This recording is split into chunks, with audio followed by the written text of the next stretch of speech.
Here's the thing about survival that nobody wants to talk about. The part that every movie skips over and every tough guy prepper conveniently leaves out of their videos. You have to sleep, not want to, not should have to. Your body is not optional equipment. You can override with willpower and energy drinks.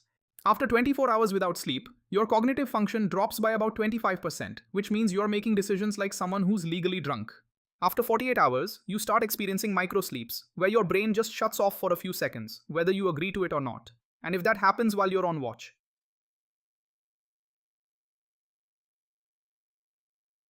or moving through dangerous territory, you're not falling asleep, you're falling dead. After 72 hours, hallucinations start, paranoia sets in, and your ability to distinguish a real threat from a shadow on the wall becomes essentially a coin flip. Sleep isn't a luxury in a collapse. It's as critical as water, and going without it will kill you just as reliably. It just drives you insane first. But here's the nightmare within the nightmare. Sleeping is the most vulnerable thing a human being can do. You're unconscious, you're horizontal, your reaction time is measured in the seconds. It takes your brain to even figure out where you are and what's happening, and in a world where there are no locks that can't be broken and no police coming when you scream, closing your eyes feels like signing your own death certificate, if you're alone and you don't have someone to stand watch. While you rest, every single night becomes a problem that has to be solved, or it solves you. So let me show you how to sleep. When there's nobody watching the door, using nothing but your environment, some basic physics, and the kind of paranoid creativity that keeps mammals alive in a world full of predators. Method 1. Choose your location like your life depends on it, because it literally does. The number one mistake people make when they need to sleep in an unsafe environment is picking a spot that feels comfortable rather than a spot that's defensible. Comfort will get you killed. You're not looking for soft ground and a nice view. You're looking for a position that is difficult to approach without making noise, has limited entry points, that force anyone coming for you into a predictable path, and gives you at least one escape road that doesn't require going through the same door. A threat would come in from high ground is your best friend here. The second or third floor of any building is dramatically safer to sleep in than the ground floor, because anyone approaching has to climb stairs, and stairs are noisy, slow, and create a natural choke point. That works in your favor. Avoid the top floor though, because if you need to leave in a hurry, you don't want to be trapped.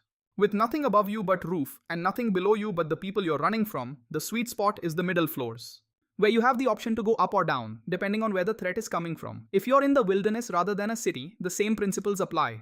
But the terrain does the work for you. Sleep against a rock wall or a cliff face, so that one entire side of your position is physically impossible to approach from. Thick brush or dense deadfall on two more sides narrows the approach to a single direction that you can monitor. A slight depression in the ground, like a natural ditch or a hollow behind a fallen tree, keeps your profile low enough that someone scanning the area at night would have to practically step on you before they'd notice you were there. You're not trying to be invisible, you're trying to be inconvenient enough that anyone looking for an easy target moves on to someone who didn't think this hard about where they passed out. Method 2. Build an early warning system out of garbage. You don't need motion sensors or security cameras, you need noise.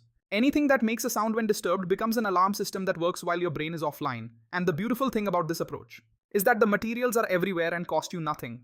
The classic version is the can alarm, a length of string or wire, stretched across an approach path at about ankle height, with empty aluminum cans threaded onto it, each containing a few small rocks or pieces of gravel.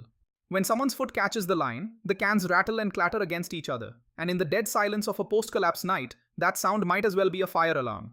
You can set up multiple lines at different distances from your sleeping position, creating concentric rings of detection that give you progressively earlier warnings.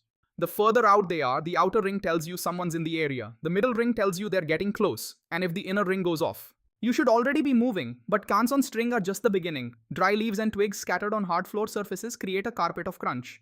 That's nearly impossible to walk across silently, especially in the dark when the person approaching can't see what they're stepping on. Broken glass spread around doorways and window access points does the same thing, but louder and with the added psychological deterrent that whoever's approaching now has to decide if what they want from you is worth walking through broken glass in the dark. Plastic water bottles half filled with gravel and balanced on the edge of a door frame will topple and crash the instant someone pushes that door open, and they're almost impossible to spot if you place them on the hinge side, where the door's movement sweeps them off. Stack 3 or 4 of these across different entry points, and you've turned a dead building into a percussion instrument that plays a very specific song the moment an uninvited guest arrives. The key to making any of these systems work is testing them yourself before you go to sleep. Walk through your own trip lines, step on your own leaf carpet, push open your own booby-trapped door if you can get through quietly. So can someone else, and you need to redesign it. If you can't get through without making a racket, congratulations, neither can they, and that sound is going to buy you the 5 to 10 seconds of warning that separates waking up in time from never waking up at all. Method 3. Sleep in shifts with yourself. This sounds like a contradiction, but it's actually one of the oldest survival techniques humans have, and your body is already wired for it. Even if you've never used it, it's called segmented sleep, and before the invention of artificial lighting, it was the default way humans slept. For thousands of years, instead of sleeping in one continuous 8-hour block, you break your sleep into 2 or more shorter periods with alert intervals in between. The simplest version is the 2-phase approach. You sleep for about 4 hours, then you get up, spend an hour checking your perimeter, listening to the environment, adjusting your alarm systems, hydrating and assessing whether anything has changed since you closed your eyes. Then you go back down for another 3 to 4 hours. Your body adapts to this rhythm surprisingly fast, usually within 2 or 3 days, and the result is that you're never unconscious for long enough. That the world can change dramatically around you without your knowledge. 4 hours is enough to get a full cycle of deep sleep and REM sleep, which means you're getting the restorative benefits your brain and body need without leaving yourself exposed for the kind of extended period where someone could observe you sleeping, plan an approach, and execute it while you're still in dreamland if your situation is particularly dangerous. You can push this further into a polyphasic pattern, sleeping for 90 minutes at a time, which corresponds to a single complete sleep cycle, then staying alert for 30 to 60 minutes. Before sleeping again, this is harder on your body and not sustainable for more than a week or so, but in a high-threat environment where you genuinely cannot afford to be unconscious. For 4 hours straight, it keeps you functional enough to make decisions and alert enough to hear trouble coming. Sailors crossing oceans alone have used this method for decades, and if it works in the middle of the Atlantic with nothing but water and weather trying to kill you, it'll work in an abandoned apartment building with nothing but people trying to do the same method. 4. Make your sleeping position a fortress of inconvenience. Even if someone gets past your alarm systems and finds the room you're sleeping in, you can still make getting to you so annoying, time-consuming, and noisy that you'll wake up long before they reach your body. The concept here is layered defense through furniture and obstruction, and it works because humans in the dark are clumsy, impatient, and easily disoriented. Start with the door. If it opens inward, barricade it with the heaviest furniture you can move. Desks, filing cabinets, dressers, anything that adds mass and friction. If it opens outward, wedge it shut with doorstops, folded cardboard jammed under the gap, or a belt looped around the handle and tied to something immovable. A chair tilted under the doorknob at an angle is a classic for a reason. It turns a simple push into a physics problem that most people can't solve quickly. In the dark, while also trying to be quiet, but don't stop at the door. Inside the room itself, create a maze of obstacles between the entrance. And where you're actually lying down, chairs turned upside down with their legs pointing up, scattered debris on the floor, a table flipped on its side as a secondary barrier. You're not trying to build an impenetrable wall, you're trying to make anyone who enters stumble, trip, bump into things and make enough noise in the process that you're fully awake and already reaching for your exit plan before they figured out which way you're lying in the dark. Even a single overturned chair between someone and their target adds 5 to 10 seconds of confused fumbling, and those seconds are the difference between being caught sleeping and being gone before they reach where you were. And here's the detail that most people miss. Don't sleep where someone would expect to find you if there's a bed or a couch in the room. Don't sleep on it, sleep behind it, or under a desk in the far corner, or in a closet with the door pulled mostly shut if someone does get into the room. Their eyes and their attention will go straight to the obvious sleeping spots first, and in the time it takes them to realize the bed is empty and start scanning the room, you've already heard them, you're already oriented, and you're already moving toward the window. Or the secondary exit you identified before you laid down method 5, use the environment as a blanket of sound. Complete silence is actually your enemy when it comes to sleeping safely, and this is counterintuitive enough that it trips up almost everyone. In perfect silence, every tiny sound you make, breathing, shifting, coughing becomes audible to anyone in the area, and it also means every tiny sound they make jolts you awake in a panic, which means you never reach deep sleep and your body never gets the rest it actually needs. What you want is a consistent layer of ambient noise that masks small sounds in both directions. While still allowing loud sudden sounds to break through and wake you, nature provides this beautifully. If you're outdoors sleeping near moving water, a stream, a river, or even a drainage pipe with a steady trickle creates a wall of white noise that covers your breathing and minor movements. While still being quiet enough that a snapping twig or a rattling can alarm will cut through it, wind through trees does the same thing. Rain on a roof is almost perfect, because it's loud enough to cover almost any movement noise you make, but irregular enough that a sudden sharp sound will still register against the pattern and pull you awake.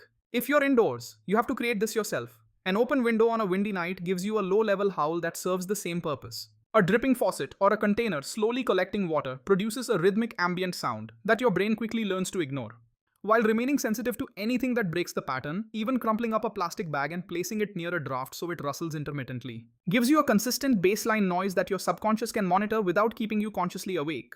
The goal is to give your brain a sonic wallpaper that it can tune out for sleep purposes, but that simultaneously masks the small sounds of your existence from anyone listening nearby. Method 6. The decoy camp. This is the advanced technique, and it requires a little extra effort before you go to sleep. But it's worth every second of setup time, because it exploits the most predictable behavior of anyone looking for a sleeping target. If someone is searching for you or scanning an area for vulnerable people to rob, they're going to check the most obvious sleeping spots first. The room with the closed door. The sheltered corner, the spot next to the fire remains, so you give them exactly what they're looking for. Just not with you in it. Set up a decoy sleeping position. Somewhere visible or findable, a rolled up jacket under a blanket on a couch does a surprisingly convincing job of looking like a sleeping person in low light, especially if you add a hat or a hood poking out from the top, place it in the obvious spot. The room with the best shelter, the corner closest to where a fire was burning, the place anyone with common sense would choose to sleep. Then you actually sleep somewhere less comfortable but far less obvious, ideally in a different room or on a different floor entirely. With your alarm system set between the decoy and your real position, what happens if someone comes looking is almost elegant in its simplicity. They find the decoy first because it's in the obvious spot. They approach it, which takes time and makes noise. They discover it's fake, which creates a moment of confusion and hesitation. And all of that gives you time. Time to wake up, time to orient, time to grab your essentials. And slip out through the exit you already planned. You've traded 10 minutes of setup time for a buffer of confusion that could save your life. And the best part is that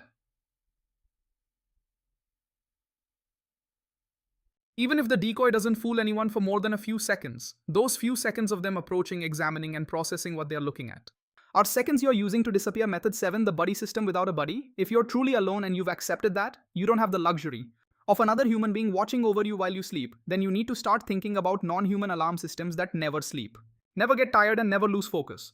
The most obvious one is a dog, and if you have access to one in a collapse scenario, that animal is worth more than almost any piece of gear. You could carry dogs, hear frequencies, and detect smells that are completely invisible to human senses. And more importantly, they react to those stimuli vocally and physically in ways that are impossible to sleep through. A dog that growls or barks at an approaching stranger is a motion detector, an alarm siren, and a psychological deterrent, all wrapped in a fur coat that also keeps you warm at night throughout human history. Dogs have served as the original security system, and there's a reason every ancient civilization that survived long enough to write things down also had dogs sleeping at the perimeter of their camps. But even without a dog, you can use the animal kingdom to your advantage.